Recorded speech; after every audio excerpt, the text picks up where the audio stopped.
मनु बोले, हे राजन, यह संसार आत्मा से भिन्न कोई वस्तु नहीं।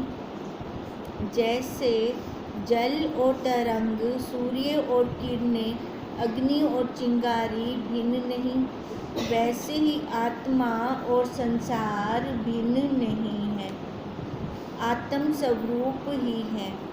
जैसे इंद्रियों के विषय इंद्रियों में रहते हैं, वैसे ही आत्मा में संसार रहता है। जैसे पवन में जो स्पंदन निस्पंदन शक्ति है, सो पवन से भिन्न नहीं, इतना हमने कल कर लिया था। वैसे ही संसार आत्मा से भिन्न नहीं है, वही आत्म रूप ही है। हे राजन, विषय की सत्यता को त्याग कर केवल आत्मा की भावना कर। देखो ये सारा शरीर है ना, शरीर के 42 पुर्जे, फैक्ट्री है 42 पुर्जों की ये, इसमें विषय भी है और अपना स्वरूप भी है। अब हमें करना क्या है? विषयों का उतना यूज़ करना है जितना हम दवाई का यूज़ करते हैं। दवाई भी ज़रूरी होती है ना, उतना ही इसका विषयों का इस्तेमाल करना है। बाकी हमारी दृढ़ता कहाँ हो? अपने स्वरूप में। हे राजन, विषय को त्याग कर केवल आत्मा की भावना कर, जिसमें तेरे संशय सारे मिट जाएंगे। अब देखो आत्मा की भावना कैसे होगी, पहले उसके बारे में पता होगा ना। किसी वस्तु को हम जानते हैं अच्छे से, है ना, फिर हम उसके लिए कुछ सोच सकते हैं, उसका देख सकते हैं इसका उपयोग क्या हो सकता है, कैसे हम इसको यूज़ कर सकते हैं। अब पहले अगर हम आत्मा को जानते हैं, मतलब वो पता है हमें आत्मा क्या है, कहाँ रहती है और कैसी है, अगर हम उसके बारे में सारा कुछ जानते हैं तभी हम उसके बारे में कुछ सोचेंगे। अब सोचना भी क्या है उसके बारे में कि मैं वही हूँ, मैं वही आत्म रूप हूँ। अब इसलिए कहा है केवल आत्मा की भावना करेंगे तो उससे क्या होगा? आत्मा में तो कुछ है नहीं, जब मैं यही भावना करती हूँ कि मैं वही ब्रह्म हूँ। अब इसी भावना के साथ बाहर वाला तो सारा खत्म, संशय सारे खत्म। संशय कहाँ होते हैं? जहाँ पे दुविधा बनी होती है, राग द्वेष होता है, जहाँ पे मेरा तेरा होता है, जहाँ पर वहाँ संशय होते हैं। अब कहते हैं अगर आत्मा की भावना करते हैं तो वहाँ संशय खत्म हो जाते हैं। आत्म स्वरूप है ना, हम क्या हैं? आत्म स्वरूप है और उसका कोई गुण नहीं है, वो गुणातीत है। तुझको गुणों का फिर स्पर्श नहीं होगा और तू सबसे परे हो जाएगा। अब तो की जगह पे मैं सबसे परे हो जाऊंगी, गुणों का कोई स्पर्श नहीं होगा। जैसे आकाश में धूल, धुआं और बादल विकार दिख तो पड़ते हैं, पर आकाश को टच करते हैं नहीं ना। आकाश वैसे निर्लेप का निर्लेप है।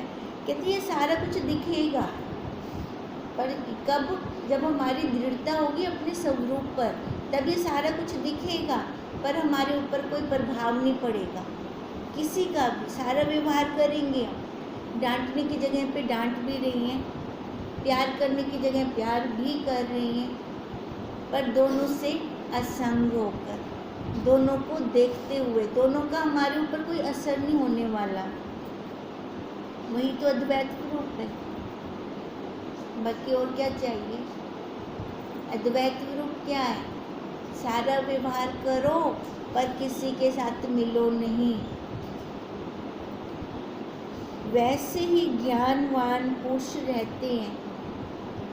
अब ज्ञानवान पुरुष कैसे रहेंगे? मटीरियल तो यही का यही है, सामग्री यही की यही, 48 पुर्जों वाली 42 पुर्जों वाली फैक्ट्री।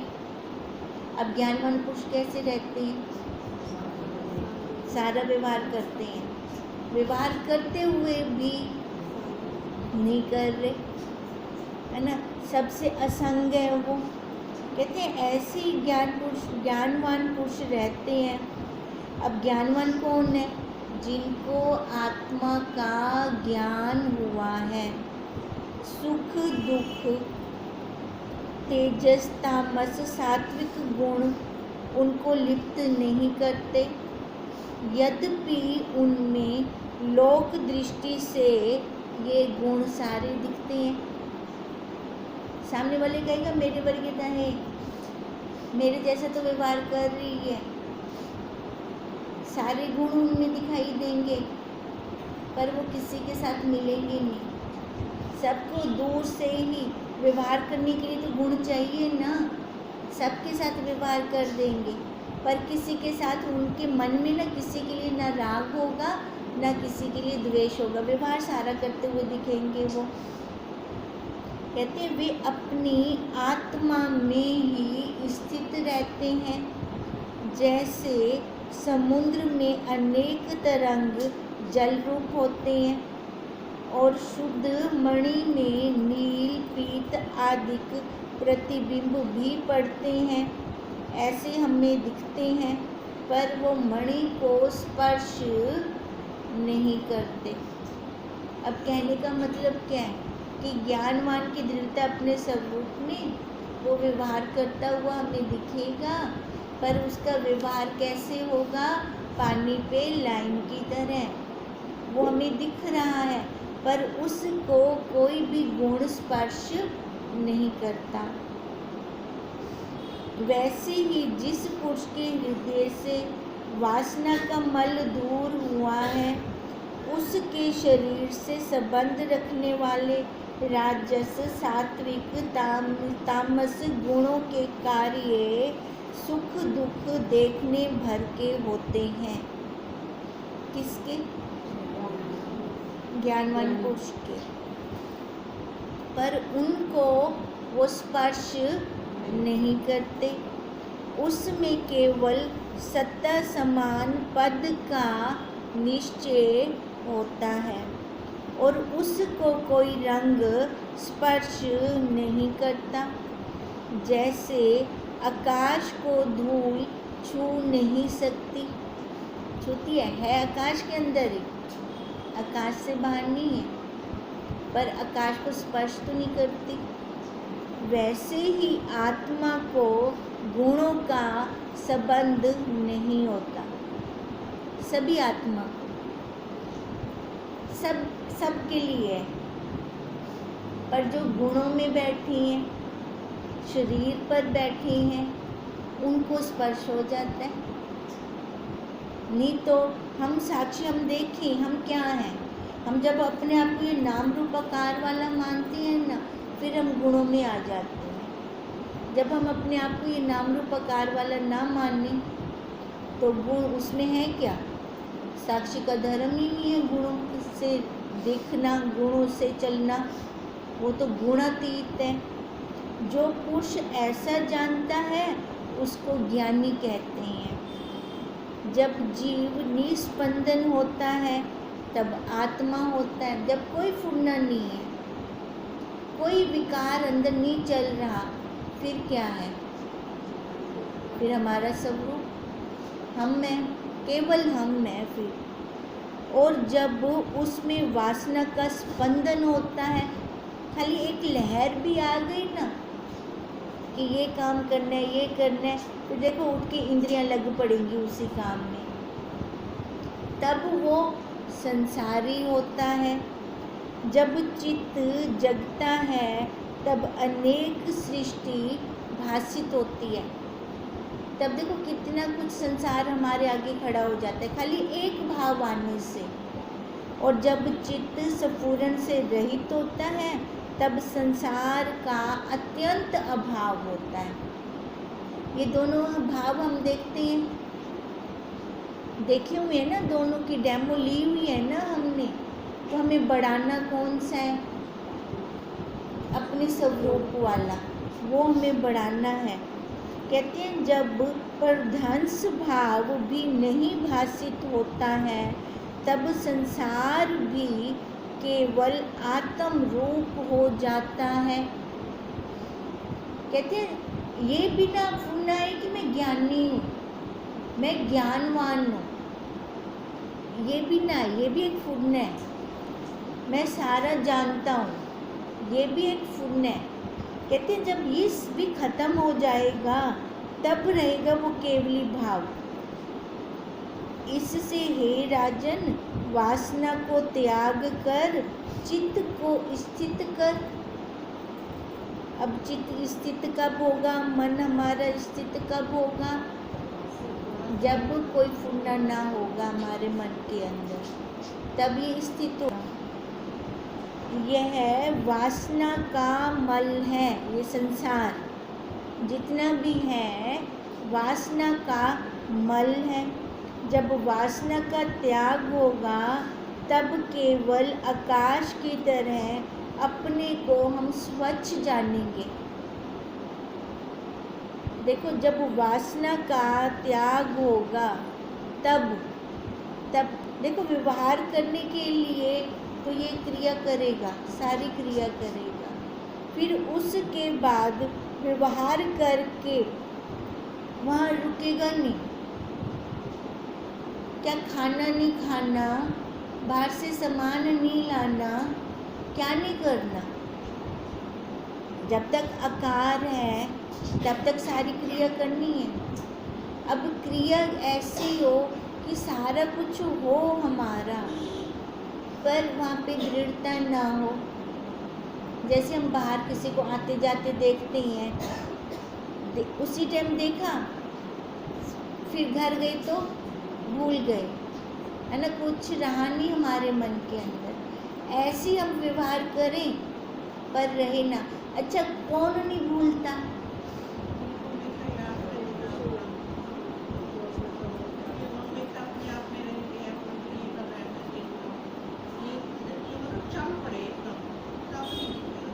हाँ तब नहीं दिखेगा, है ना। और देखो जिसको ये संसार पक्का हो गया है ना, जिसके मन के अंदर कोई गांठ पड़ गई है ना, उसको अपना स्वरूप नहीं दिखेगा, उसको आते जाते भी याद रह जाएंगे। अब यही बात कहते हैं जब वासना का त्याग होगा तब केवल आकाश की तरह अपने को स्वच्छ जानेंगे। आत्मा मणि का विषय, आत्मा वाणी का विषय नहीं, वो केवल आत्म तत्व मात्र है। हम शब्दों में ला ही नहीं सकते। शब्दों में हम किसको ला सकते हैं? जिनको हमने देखा है ना इन आँखों से, उनको हम शब्दों में ला सकते हैं। जिसको मैंने देखा ही नहीं, उसको हम वाणी का विषय नहीं बना सकते। अपने रूप में स्थित हो और सर्वदा उदय रूप होकर रहे। विश्व भी आत्मा का एक चमत्कार है। हम बहुत बड़ा चमत्कार करते हैं, हम सबसे बड़े जादूगर हैं, पर हम अपना मोल ही नहीं डालते। हम हमेशा रोते रहते हैं, कोई ना कोई कमी लेकर बैठ जाते हैं हम अपने आगे। कहते हैं आत्मा का ही तो चमत्कार है। और बताओ आत्मा किसके पास नहीं है? सबके पास है। तो ये सारे चमत्कार कितनी बैठे, है ना। हम सब ने चमत्कार किया है, पर हम अपने आप को जानते हैं? नहीं जानते। हम तो दीनहीन बनकर रहना जानते हैं बस। किसने कहा है कि दीनहीन बन के रहें? किसी ने कहा है? नहीं। हम शहंशाह हैं, बादशाह हैं, हम अपना मोल ही नहीं डालते।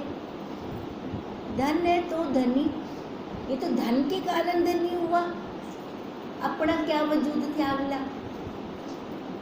हम अपने आप को नहीं जानते, हम और उपाधि को लेकर अपने आप को कुछ बना देते हैं। यही सबसे बड़ी भूल है हमारी, मूर्ख है हम सबसे बड़े। जो हम हैं वास्तव में उसको जाने ना, उसी की पहचान करें ना। मैं ये हूँ। धन तो हाथ की मैल है, 2 दिन रहेगा, 2 दिन बाद नहीं रहेगा, फिर क्या करेंगे? अफसोस कर सो। फिर अफसोस क्यों करना? जो असली खजाना है हमारा वो गया कहीं पे, वो तो कहीं नहीं गया, वो तो मैं स्वयं हूँ। तो यही कदर डालें हम अपनी। अब इसलिए कहते हैं विश्व भी आत्मा का चमत्कार है, कुछ भिन्न वस्तु नहीं। दृष्टा दर्शन दृश्य की त्रिपुटी अज्ञान से भासित होती है।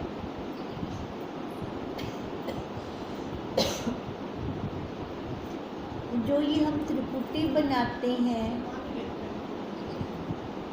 ये त्रिपुटी हम कैसे बनाते हैं? अज्ञानता से।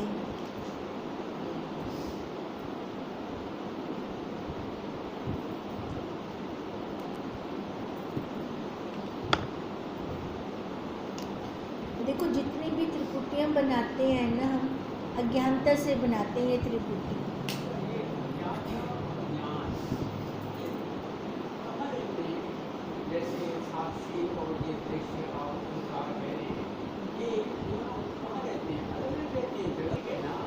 जब हम बाहर संसार की तरफ गए तो जीव बन गए, है ना। जब हम अंदर अपने स्वरूप की तरफ आ गए तो हम वही ब्रह्म बन गए। अब ये दो थोड़ी है अंदर, इसके अंदर ना कोई अलग अलग खाने बनने पड़े हैं, ऐसा नहीं है।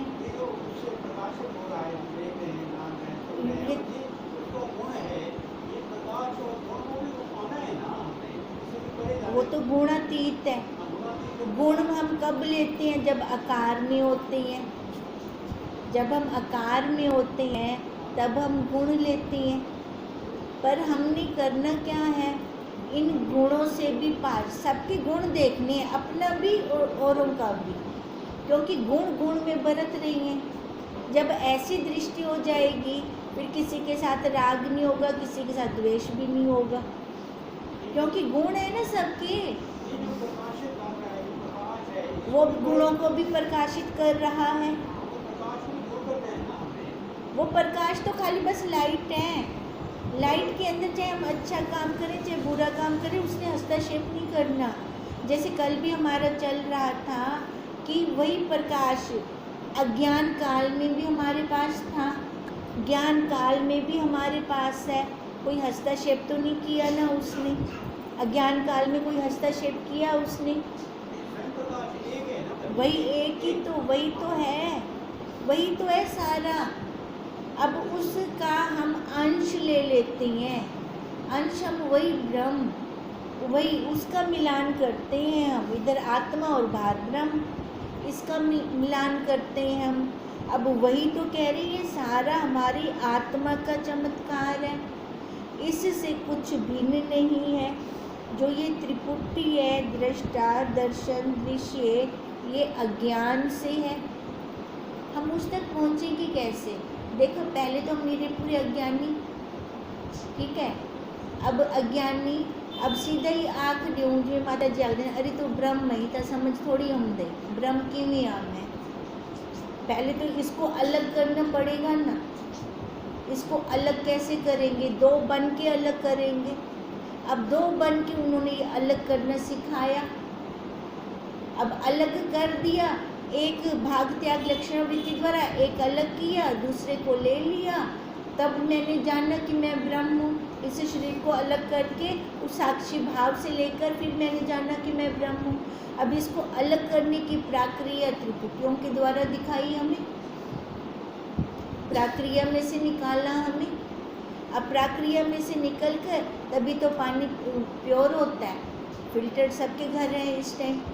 अब देखो सात उसके अंदर वो लगे पड़े हैं अलग अलग, जहाँ से फिल्टर होता है पानी, फिर जाके वो बाहर आता है।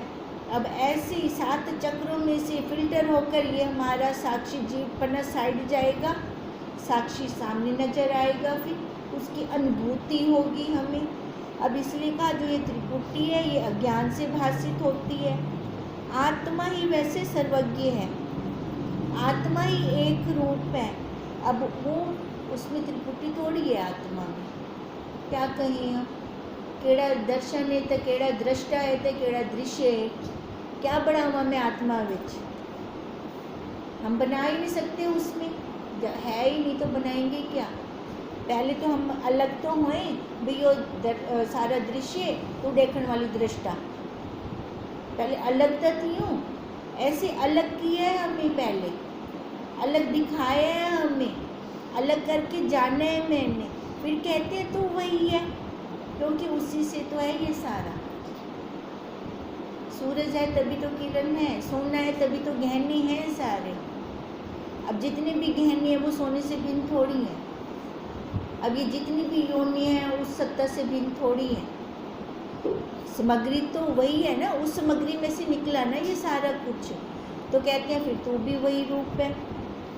चित्त के स्फुरण से आत्मा की त्रिपुटी रूप होकर, एक रूप होकर त्रिपुटी से तू रहित है। चित्त के स्फुरण से आत्मा ही त्रिपुटी रूप होकर स्थित हुआ है। अब पहले तो मन चल रहा था ना, मन से हमने ये त्रिपुटियाँ बना दी ना। कहते हैं उसके स्फुरण से आत्मा ही त्रिपुटी रूप होकर स्थित हुआ। नहीं तो त्रिपुटी बताओ कहाँ है? जो हमने ये 3 त्रिपुटियाँ बनाई, दर्शन की, दृश्य की, दृष्टा की, कहाँ है? है समझाने के लिए बनाई ना, है एक ही। कहते हैं वही आत्मा रूप वही होकर स्थित हुआ है। इससे चित्त को स्थिर करके देख। तुम देखो त्रिपुटियां दी भी क्या लोड़ है, जब है ही कुछ कहना सारा कुछ होंदे अंदर ही लै थी वेंदा है लाख दिन तू होंदे विच स्थित थी वन। तू इन्ना सारा पहले बनेंदा ही हमको लै कर दें इन्ना तेरे को बनाने की लोड़ क्या है? तेरे को इतनी त्रिपुटियां बनाने की ज़रूरत क्या है जब सारी वही रूप है? तो इससे अच्छा तो एक चित्त को स्थिर कर ले कि आत्मा से भिन्न कोई भी वस्तु नहीं है। वासना के स्फुरण में संसार है। संसार कहाँ है? वासना में, हमारे मन के अंदर है। कहते हैं जब तेरा फूरना बाहर जाते हैं ना तब ये सारा संसार आ जाता है। जब वह मिटता है तब संसार भी मिट जाता है। उस वासना के स्फुरण की निवृत्ति के लिए 7 भूमिका मैं कहता हूँ। अब कहते हैं ये वासना खत्म कैसे होगी? तो वासनाओं को खत्म करने के लिए 7 भूमिका बताते हैं। प्रथम, जिज्ञासु होता है तब चाहता है कि संत जनों का संग करूं, ब्रह्म विद्या शास्त्र को देखूं और सुनूं। ये किसके लक्षण है? जिज्ञासु की। यह प्रथम भूमिका है। भूमिका हम बहुत बार कर चुके हैं। भूमिका चित्त के ठहरने के स्थान को कहते हैं। फिर जब सत्संग और शास्त्रों से बुद्धि बढ़ी तब संतों और शास्त्रों के कहने को विचारना। अब सत्संग में तो गए, संतों का संग तो किया, फिर करें क्या? अब सत्संग के अंदर महावाक्य लेके आएंगे। कहते हैं वो महावाक्य अंदर गूंजे हमारे। विचारने को फिर कहते हैं कि मैं कौन हूँ और ये संसार क्या है। जब ये अंदर विचार चलने लगे ना, मेरा जन्म क्यों हुआ, किस लिए मैं आया यहाँ संसार में। कहते हैं पहली भूमिका तो वही कि जिज्ञासा हो। अब दूसरी भूमिका कि विचार चले। अब ये दूसरी भूमिका है। उसके उपरांत यह विचारना कि मैं आत्मा हूँ और ये संसार मिथ्या है और मुझ में कोई संसार नहीं। बारंबार ऐसी भावना करना, ये तीसरी भूमिका है। जब आत्म भावना की दृढ़ता से आत्मा का साक्षात्कार होता है तब संपूर्ण वासनाएं मिट जाती हैं। देखो पहले संतों का संग, पहली भूमिका। दूसरा विचार करना कि मैं कौन हूँ, ठीक है, ये दूसरी होगी।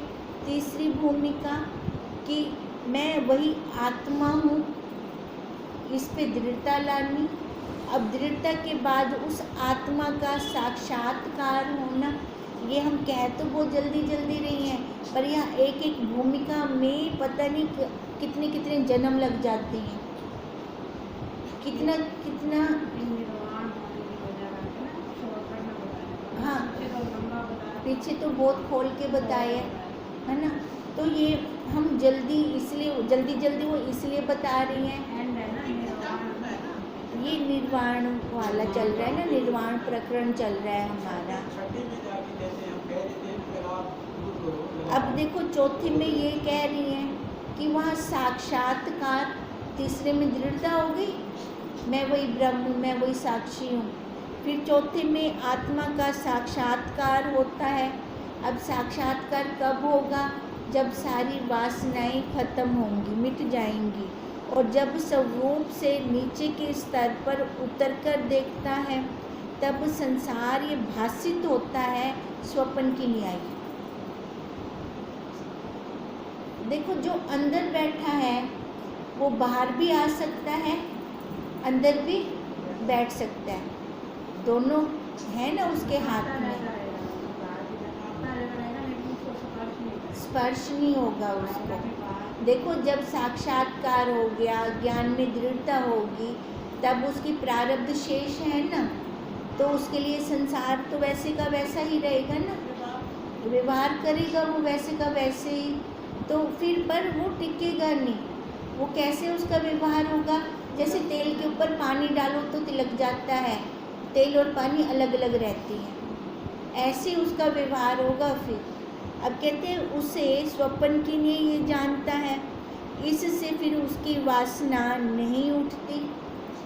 ऐसी जिसकी स्थिति होती है वो चौथी भूमिका है। जब अवलोकन होता है तब आनंद प्रकट हो जाता है। जब वासना ही ना रहे, अपने स्वरूप में दृढ़ता रहे, हर व्यवहार करते हुए भी उसको कुछ लगे ना, तो वो क्या रहेगा उसके अंदर? आनंद।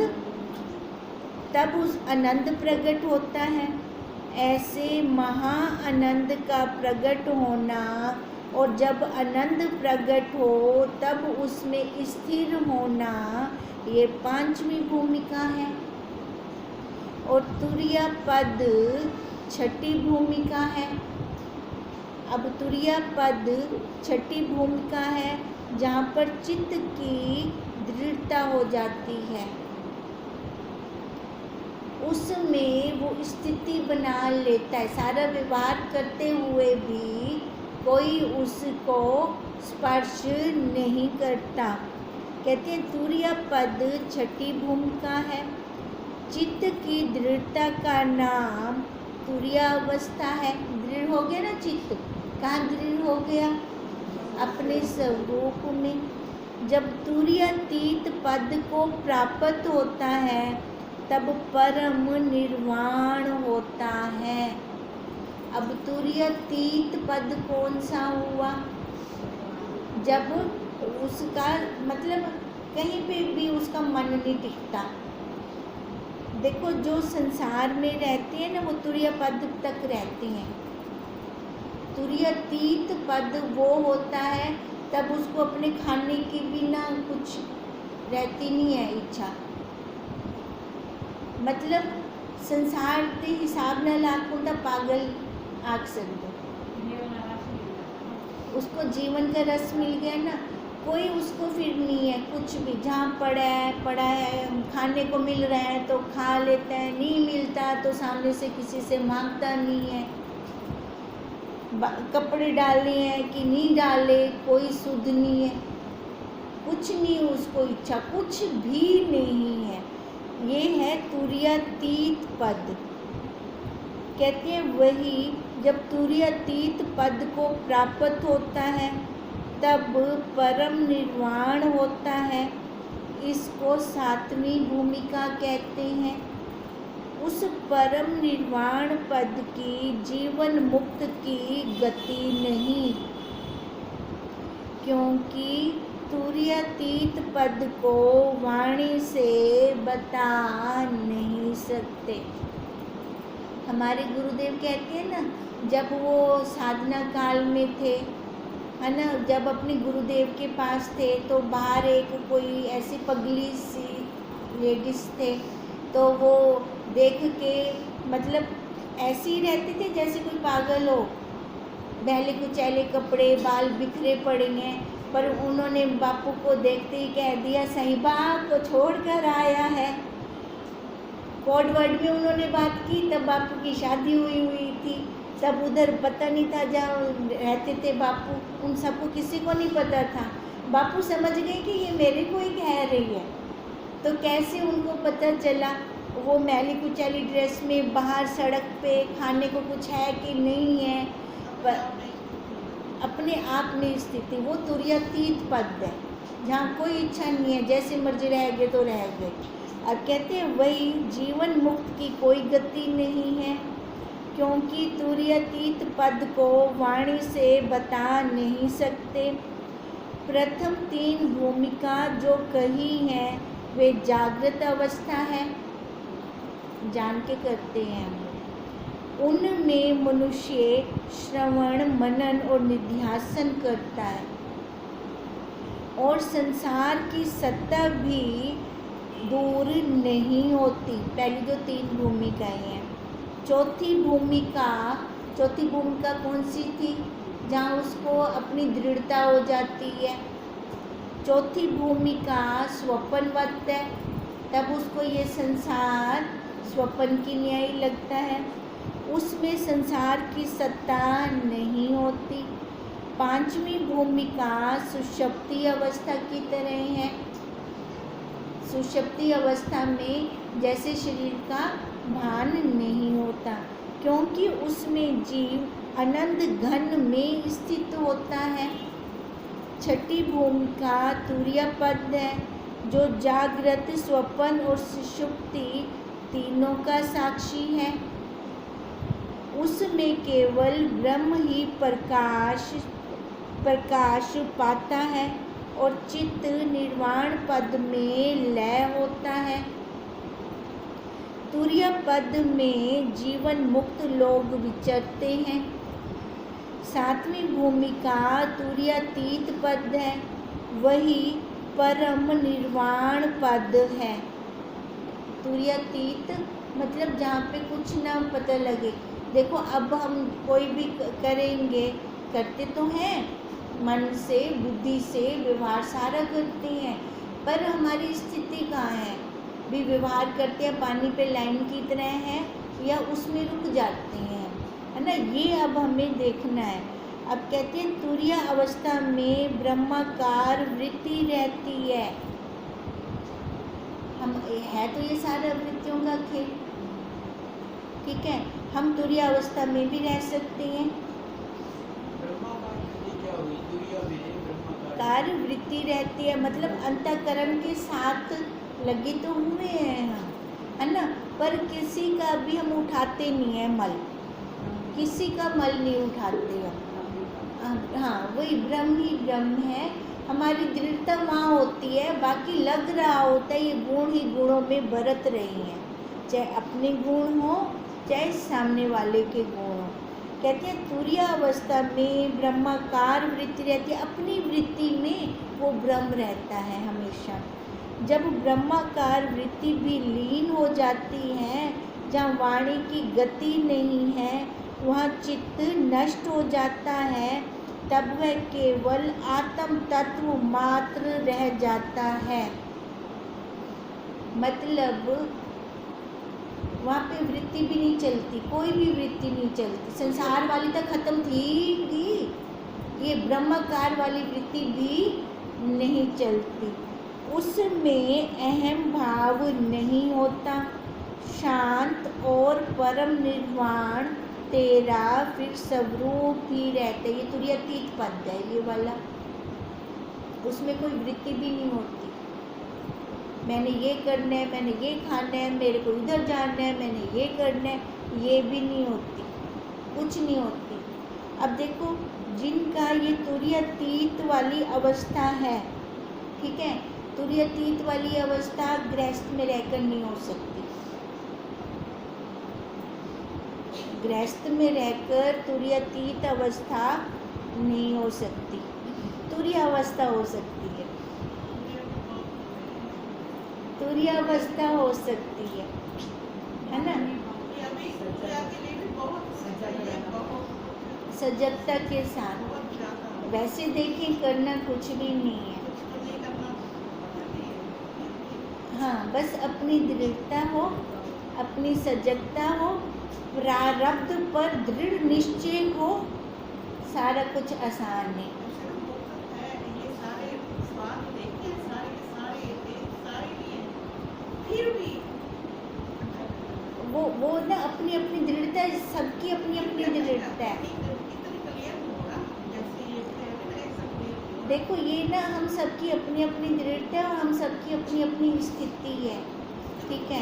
सारे पता है सारा कुछ पता है ना, तो हमें अपनी स्थिति को ऊंचा करने, हम तुरीय अवस्था तक अपनी स्थिति ला सकते हैं, बहुत आराम से ला सकते हैं। मेहनत तो है ना, जब इन्हें ऊंची अवस्था ते पावना है, सेकंड लास्ट ते पावना है, मेहनत कहना चाहिए उससे, तलवार लगती है वो तो लगती है। उस टाइम पता चलता है कि आ रहा चलता पे कि क्या चलता पे, तो वही तो मज़े की बात है। तलवार जब लगती है अच्छा फिर वही तो मज़े की बात है ना। जब हम सेकंड लास्ट अवस्था को पाना चाह रहे हैं तो फिर इन्हीं ऊंचा पुरुषार्थ भी तो उससे ना अपना, हाँ तो वो करना पड़ेगा। फिर कोई इतना ज़्यादा महंगा भी है नहीं पुरुषार्थ, सस्ता है वो।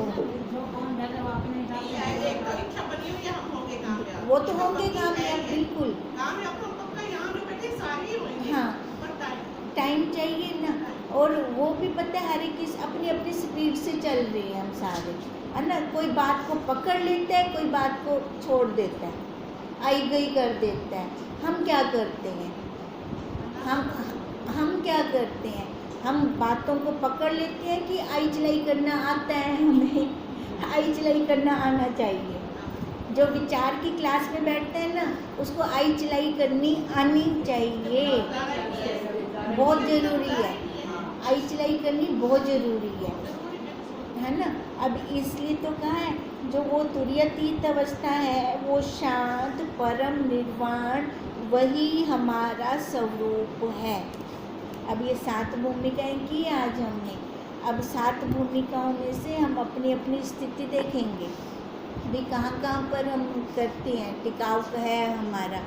जहाँ स्थिति है ना, उससे आगे चलने की कोशिश करेंगे, फिर जाके और अच्छा हमारा होमवर्क भी चल रहा है।